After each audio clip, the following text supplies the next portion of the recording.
دوستو، حضرت خباب بھی انہی مبارک ہستیوں میں ہیں جنہوں نے امتحان کے لیے اپنے آپ کو پیش کیا تھا اور اللہ کے راستے میں سخت سے سخت تکلیفیں برداشت کی۔ شروع ہی میں 5-6 آدمیوں کے بعد مسلمان ہو گئے تھے، اس لیے بہت زمانے تک تکلیفیں اٹھائیں۔ لوہے کی ذرہ پہنا کر ان کو دھوپ میں ڈال دیا جاتا، جس سے گرمی اور تپش کی وجہ سے پسینوں پر پسینے بہتے۔ اکثر اوقات بالکل سیدھا گرم ریت پر لٹایا جاتا، جس کی وجہ سے کمر کا گوشت تک گل کر گر جاتا تھا۔ یہ ایک عورت کے غلام تھے۔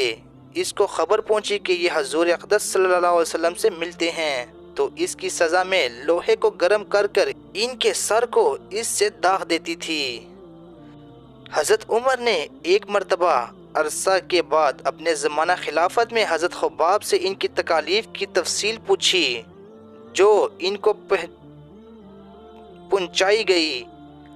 انہوں نے عرض کیا کہ میری کمر دیکھیں۔ حضرت عمر نے کمر دیکھ کر فرمایا کہ ایسی کمر تو کسی کی دیکھی نہیں میں نے۔ انہوں نے عرض کیا کہ مجھے آگ کے انگاروں پر ڈال کر گھسیٹا گیا، میری کمر کی چربی اور خون سے وہ آگ بجھی۔ ان حالات کے باوجود جب اسلام کو ترقی ہوئی اور فتوحات کا دروازہ کھلا تو اس پر رویا کرتے تھے کہ خدا نخواستہ ہماری تکالیف کا بدلہ کہیں دنیا ہی میں تو نہیں مل گیا۔ حضرت خباب کہتے ہیں کہ ایک مرتبہ حضور اقدس صلی اللہ علیہ وسلم کے خلاف عادت بہت ہی لمبی نماز پڑھی۔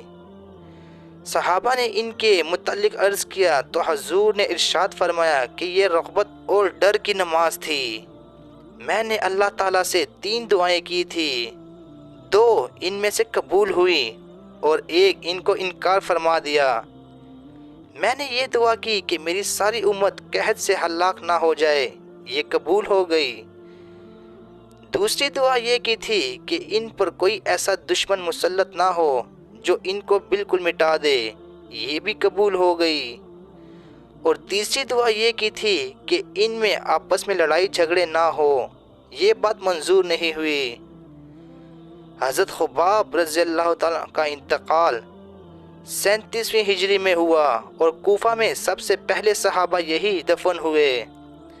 ان کے انتقال کے بعد حضرت علی کا گزر ان کی قبر پر ہوا تو ارشاد فرمایا، اللہ خباب پر رحم فرمائے، اپنی رغبت سے مسلمان ہوا اور خوشی سے ہجرت کی اور جہاد میں زندگی گزار دی اور مصیبتیں برداشت کی۔